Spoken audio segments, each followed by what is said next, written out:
ગુજરાત રાજ્ય વકફ બોર્ડની લાલ આંખ, દૌલત શહીદ પીર પબ્લિક ટ્રસ્ટ જંબુસરના વહીવટ અને મિલકતોની તપાસ શરૂ.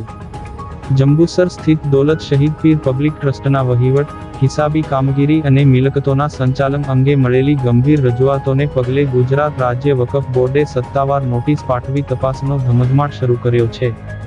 પ્રાપ્ત માહિતી અનુસાર વકફ બોર્ડ દ્વારા ટ્રસ્ટની મિલકતોના અનધિકૃત ઉપયોગ, ભાડા વસૂલાત, હિસાબી પારદર્શિતા અને વાર્ષિક અહેવાલો અંગે વિગતવાર ખુલાસા માંગવામાં આવ્યા છે.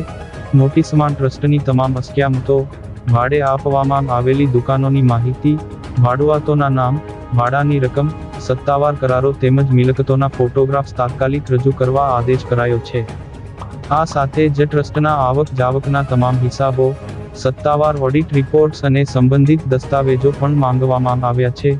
વકફ અધિનિયમની કડક જોગવાઈઓ હેઠળ હાથ ધરેલી આ તપાસ અંતર્ગત જરૂરી દસ્તાવેજો અને માહિતીની સઘન ચકાસણી પૂર્ણ થયા બાદ નિયમોનુસાર કાયદેસરની કડક કાર્યવાહી કરવામાં આવશે તેમ વકફ બોર્ડે જણાવ્યું છે.